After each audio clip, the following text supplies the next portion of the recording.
so week two's done and dusted, and it was very much a carbon copy, I think, of week one, where investors were still pretty unforgiving. The results were very much the same as well. The backward-looking results were a little bit weak, given the economic backdrop that we're in, and I guess the outlook statements were not as punchy as the market was hoping for, and a little bit disappointing there. So if you look at the share price moves, around 2/3 of share prices fell on the day that they reported, which is in line with what we saw in that first week as well. On top of that, you had a few big market moving events. Obviously, the Ryman Healthcare $1 billion equity raise was the big one, and that dragged probably the index down as people looked for some funding sources to apply to that Ryman raise. And then finally, we've had some index reweightings as well, which has caused a little bit more volatility in the market than you would typically see. So look, overall, still pretty tough, and very much like the first week, where investors were reasonably unforgiving and not a lot of positivity out there in terms of the results. Yeah, so I guess the key themes are probably, the first one is just what I mentioned before, that the tone is still reasonably negative from investors, and even the companies where we saw share prices rise, immediately after they reported, over the subsequent days, those share prices have come back down and given up most of those gains. And I think that's probably a little bit of profit taking from investors who are just generally cautious. And then on the flip side, those companies which saw a poor share price performance on the day of the results, that's actually gone further in the subsequent days of investors have sort of looked into the results a little bit harder and haven't come away with any greater positivity or certainty. So you've seen those share prices languish even further, which has made for a pretty tough February for our index. The other two I would note, and the second one is one I've talked about in the past, is just around the use of DRP. So those are dividend reinvestment plans.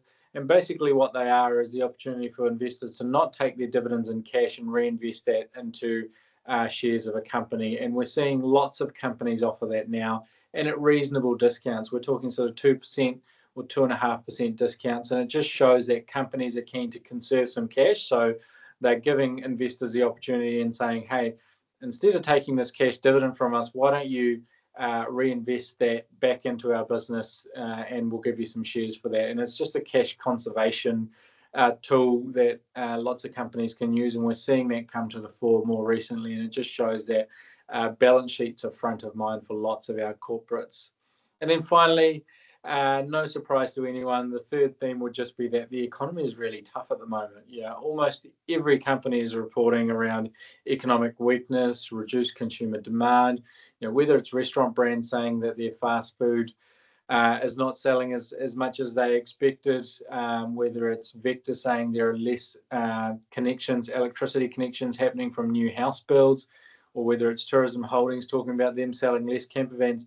It's right across the board. It's not specific to any sector. We're hearing from every single sector in our market at the moment that the economy is tough. It's a real grind, and the light is very much quite a long way down the end of that tunnel at the moment for some positivity to come. I think it will, and many have talked about the potential for that to come, but at the moment, a lot of them are talking about how tough it is out there, and it's not probably a fun time to be a CEO or a CFO at the moment, because it's pretty challenging. Yeah, so the biggest positive share price moves came sort of from some surprising names, I suppose. The big one was Vector. They did have a strong earnings uplift, 16% on the same period last year, and a lot of that just came from price rises. Remember, Vector has a funny mechanism where they're allowed to catch up on previous inflation. So that's really what you're seeing, is a bit of a catch up on that inflationary period we had the last year or two, where the CPI was running over 7%. So Vector was able to pass through some of those price rises, and that helped obviously with earnings. And they also came out with a new dividend policy. Now, that wasn't a huge deviation from what investors generally expect in terms of the absolute dividend, but there was a little bit of change in how they calculate that. But overall, a pretty solid result from them, and the share price bounced on the back of that. The other one's Scales, a big apple producer, but also big into pet food ingredients these days. Just a good solid result, and particularly on the horticulture apple side, a huge rebound from that cyclone affected last year. which saw the result bounce a little bit. And again, I think it was just a good result in a tough market, and that share price moved higher. Then finally, on the positive side, Vista Group. Again, nothing outrageous in terms of the numbers they presented, broadly in line with market expectations. There was a change in terms of the long-term outlook for their margins, and I think that's what probably spurred the market on. It really shows that management have a lot of positivity in the medium-term outlook for that business. So, on the back of that, the share price rose again, and that's been a strong performer over the last 12 months. So, to keep that share price momentum, it did need to deliver something positive, and that was very much that margin outlook over the medium term that did that. Then obviously coming to the negative side, our honey producer Comvita, a pretty weak result, largely pre-announced. I think the thing that probably spooked the market a little bit more is that there's a bit of a glut of honey out there, and sales are really weak into China at the moment, and that's a key market for them. So those two factors combined, I think, saw the share price come off. Mercury Energy, not one you usually expect to see a big share price move, but it fell almost 5% on the day of its result. And again, it was just that the result itself to me looked okay. Maybe the guidance was a little bit soft, and that's where the market was getting a little bit worried. We've had this dry spell again, in January and into February, and that's starting to make it really challenging for the electricity sector. And Mercury is one of those names that has struggled with that. So a few of those on the negative side, but overall nothing too surprising. Yeah, I guess if I try and look at my crystal ball, which hasn't worked that well of late, unfortunately, but I think from here, the outlook is really for a period of consolidation. I think we've had a really tough February and one of the tougher reporting seasons that I can remember. And a lot of that has been to do with the economic backdrop that we're competing against, I suppose, or companies are competing against.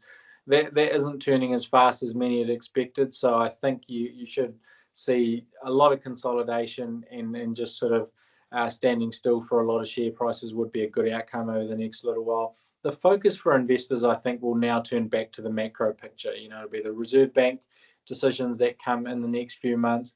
It'll be trade policy out of the US, what happens with tariffs and those sorts of things, and general geopolitics. I think that's what will start to drive our market and many other markets around the world again, rather than the results we've just seen.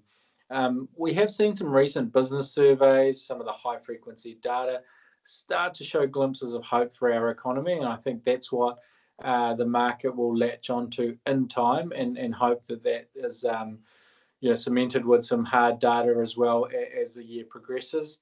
It's really now an economic story. Our businesses are doing all they can. I think they're doing a fantastic job in terms of conserving cash and doing all the right things, but it's been an uphill push, and the only way you're going to get over that hump now is for the economy to come to the party. And so, with those interest rate cuts that we've seen, with the weak currency that we've got, we should see a primary sector that continues to do well. We've seen some of that in the results. We should expect a couple more rate cuts as the next few months progress from the Reserve Bank. That'll put some money in consumers' pockets. And the housing market, which is really key to sentiment overall, is starting to stabilise, and so we should see that progress into good positive sentiment. So it's been a really bruising February, I think, and the share prices have certainly felt it. But as the year progresses, as some of the brakes come off the economy through interest rates, I think you'll start to see some positivity and some growth come through. And the other thing that will impact the New Zealand share market is the fact that when interest rates come down, so do term deposit rates and savings rates, and that will see some people sit there with itchy feet in those term deposit products and say, maybe I need to look for a better return elsewhere. And we have seen traditionally a flow of money into more risk assets like shares, like property, at a time when interest rates are falling. So I expect that phenomenon to give a little bit more of a tailwind to the New Zealand share market as well as the year progresses. For more insights, visit craigsip.com.